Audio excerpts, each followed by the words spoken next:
Hey everyone, and welcome to another episode of Studio Insights. We've got Victoria here and myself, Hannah, from the Belvista Studios team.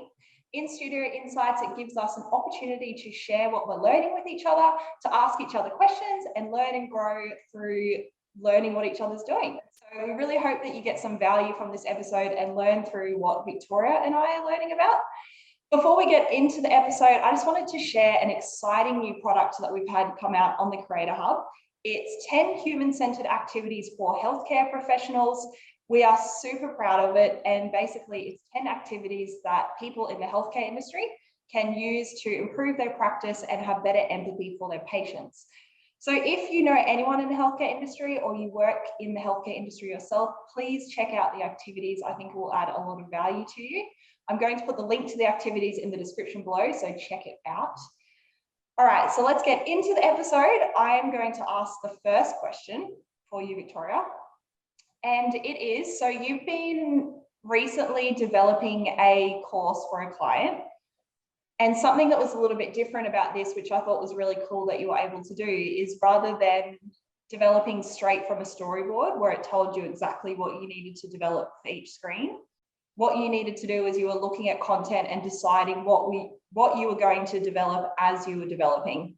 So you were in the development tool and you just had, say, paragraphs of text, and you had to decide, how am I going to present this text and what's it going to look like on the screen, rather than being told by the storyboarder what you should be developing. So I just wanted to know, because that course ended up looking incredible. When I looked at it, I was like, that looks so nice. The screen designs that you had and the interactions that you set up. And I just wanted to know from you what your process was for doing that, because I would love to be able to develop to that level and produce something without a storyboard if it arises in the future.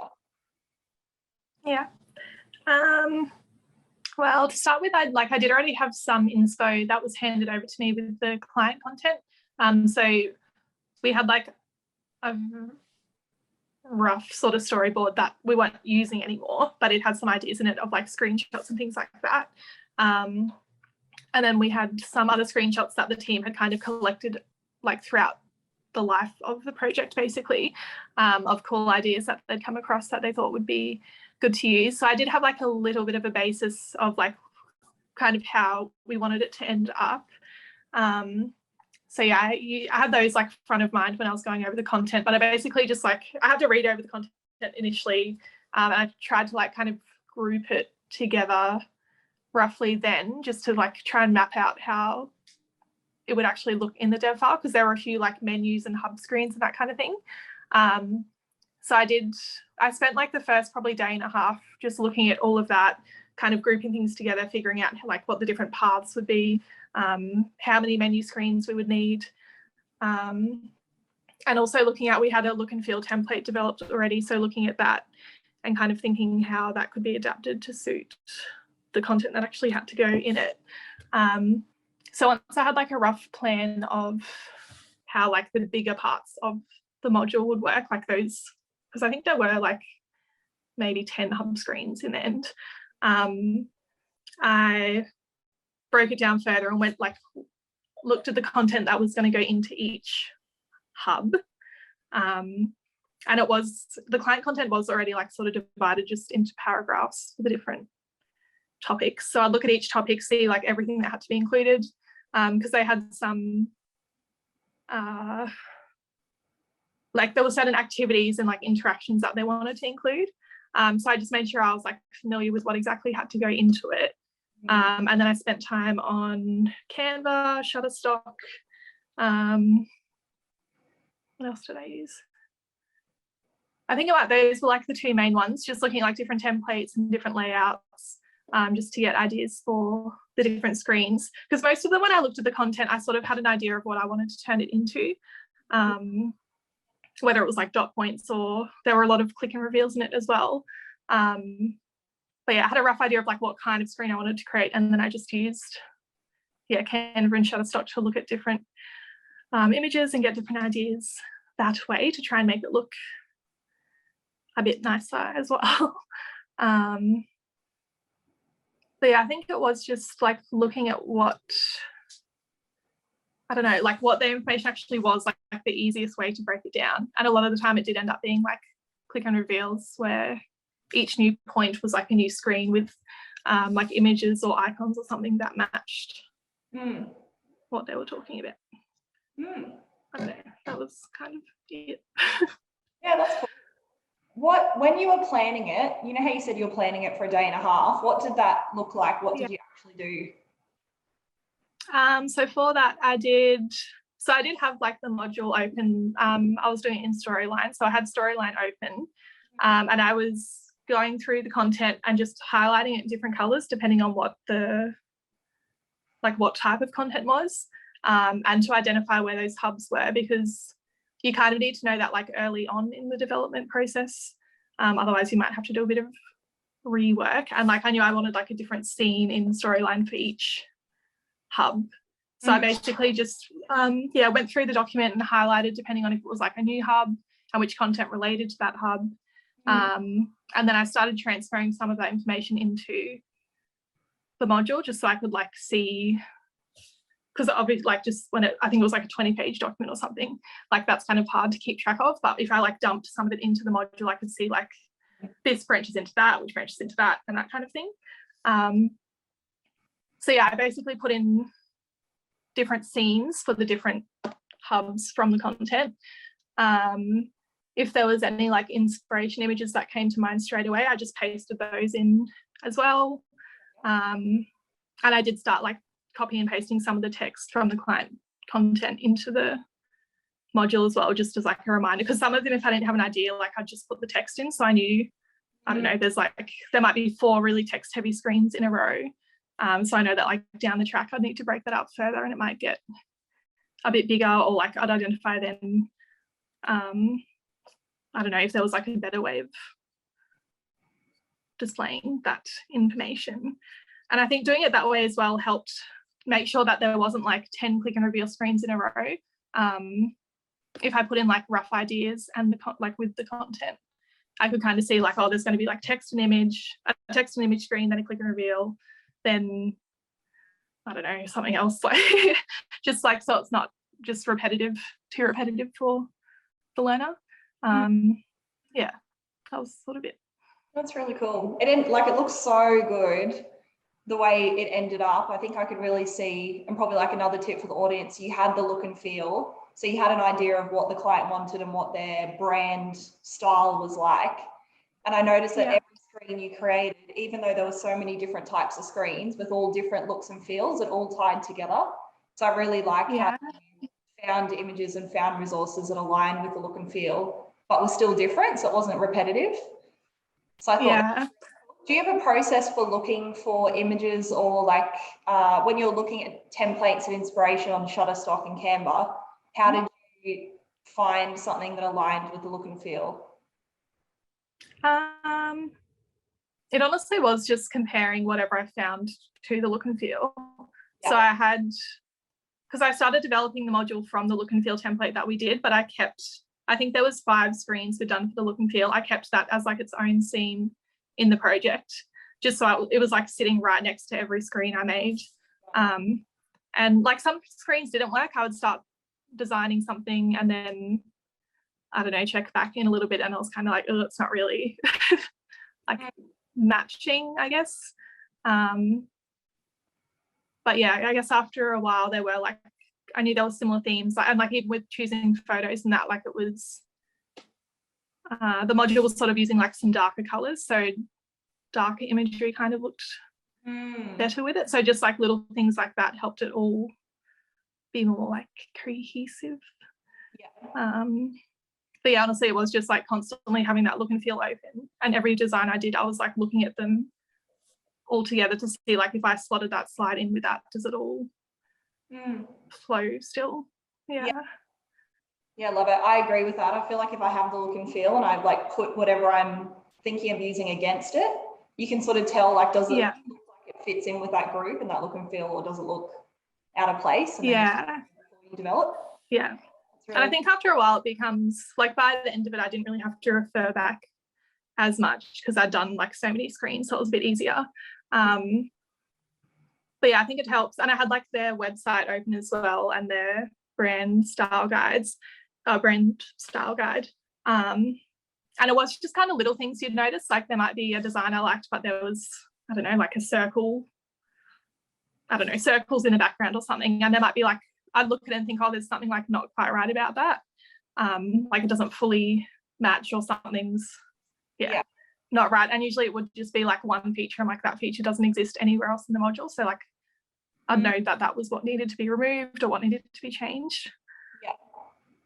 Yeah, it's like you use the exact design. You can pull out components that you like that match your look and feel, something you see. Yeah, I love that. Yeah.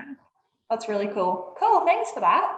I'll just share as well, because I know you were looking at some of the inspiration from a document where I like brainstormed different ideas. So I'll just share with everyone who's listening what I looked at. So you said Shutterstock and Canva. I also looked at Behance. So I'll put the links of all of these in the description for anyone who's listening. Behance, I think it's Mobbin, Mobbin, but I'll put it in the description if I've got that wrong. And then there's also a YouTube channel that's really, really good that has UI, UX, inspiration and design. So I'm going to put that in the description as well. Because yeah, there's so many cool examples out in the world.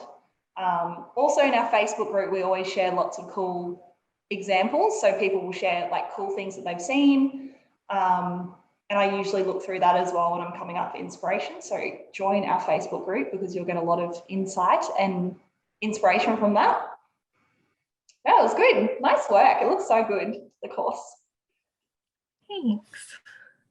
Do you have a... Yes.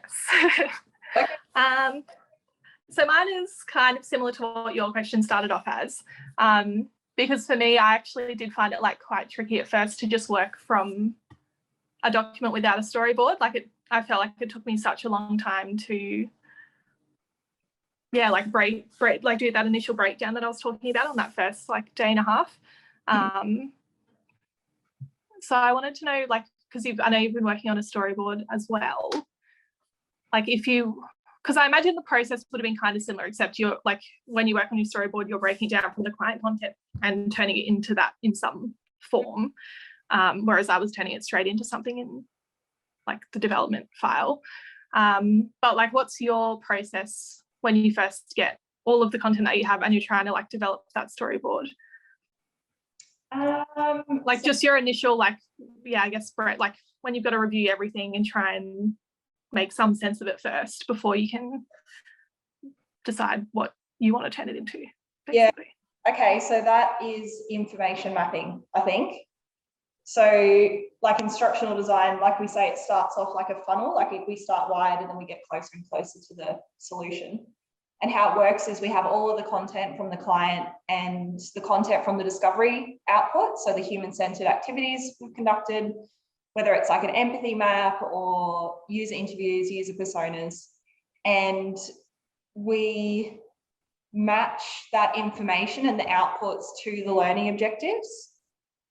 So I can see there's like the success statement, which is what we're trying to achieve for the project. And then there's learning objectives that the learners need to meet in order to meet that success statement. And all of those learning objectives have all the information that's relevant to it. So that's the first stage. So I get like a really good idea of, okay, this is the need to know information for this learning objective. This is the need to know for that learning objective. And then once I have that idea, once I have an idea of that, that's when you can brainstorm. So for the project that I'm working on today, Kim and I did a brainstorm for each learning objective, saying like, how could we get the learners to do this specific learning objective? And different things that came out was like poster, video, storybook, like matching activity, multiple choice question. There's like heaps of different ideas, a podcast, and we'd like brainstorm and then talk with each other around like what the ideas are that we brainstorm. So I might say, oh, for this learning objective, like what came up is I thought we could have a podcast where we get people who already know how to do it to talk about these specific things. And so then we start thinking about how it's going to look in the e-learning. And then when I go to storyboard, I've got all of the information that I need, as well as the ideas and the outputs that we're thinking of doing for it. And then I just really need to say, okay, for this poster, this is the information that matches to it. I need to create the poster that meets that learning objective. which uses that information. We know like we think a post is going to be the right way to do it. So it all sort of comes together like a storyboard. Does that make sense? Yeah. Well, yeah, I guess like the main difference with that and what I was doing is that I was more limited. Like we just knew that it was going to be screens in the e-learning module. Yeah. But I guess ideally I would I would have gone through that same process, but yeah, I was just more limited. Yeah. I think you had like approved content that couldn't be adjusted, whereas mine is just like write whatever you want as long as it meets the objective, their language and tone. I could like do what I wanted, but yeah, you're right. For yours, you had to think of an interaction that worked for that specific sentence, and you couldn't change it or do anything. Yeah. I think that's why I asked your question as well, because I was thinking I feel like it would be, because I'm not used to having to develop content exactly as it is and coming up with an interaction. I'm like writing the content in a way that designs the interaction, that aligns with the interaction that I want to use. Yeah. So I guess it depends on the situation and what the client wants, but we've just demonstrated ways to storyboard and develop course. How about all right, was there anything else you'd like to ask, or does that meet your intent of your question? No, that's all, thanks. All right, great. Well, thank you everyone for tuning in to another episode of Studio Insights. It's been awesome to have you here. Really hope that you learned something new. Take action on what we've spoken about. If you're about to develop a course, then take notes. Maybe, actually, you probably should have already taken notes, but you might go back to different parts and take notes. And yeah, check out the inspirational websites that we mentioned. That might give you some inspiration for what you want to develop. And we'll see you next time. What's up, awesome human? Thank you on behalf of myself and the Belvista Studios team for continuously choosing to learn with us. We really appreciate it. If the tips and the insights and the context resonate with you and you want to take your skills to the next level, or you want to make your life way easier, you will love our Creator Hub. The Creator Hub is a place for people like you and us. Basically, it's the stuff that we use internally at Belvista Studios, and then we just share it publicly with you. The Creator Hub is created by instructional designers for instructional designers, and what you'll love there at the moment is we've got a quiz, Could I Be a Better Instructional Designer?, that has so much tips in the feedback if you're interested in human-centered design or just taking your skills to the next level in terms of the solutions you're creating and the problems you want to solve. But in there as well, aren't we cute? That's us. But we've got the coaching courses, freebies, give us gratitude, and also we've got some templates. And basically they're always around the lens of learning experience design, instructional design, and e-learning. So a human-centered design focus is very much what we're about at Belvista Studios. So putting your learners at the heart of a solution and creating something for their needs. So there's the human-centered design stuff, and then we've also got the business stuff. So this is the stuff they don't teach you about when you want to become a freelancer or a consultant in the instructional design world. So go check it out. The link is in the description. You can check out everything that is available for you. Thank you for choosing to learn with us. Continuously invest in your skills. You will be rewarded as an instructional designer. Share this stuff, share it with other people, because when we are better instructional designers, we create better solutions that create better humans, that create a better world. So we have a very important role, and I'm excited to be on this journey with you. Have an awesome day.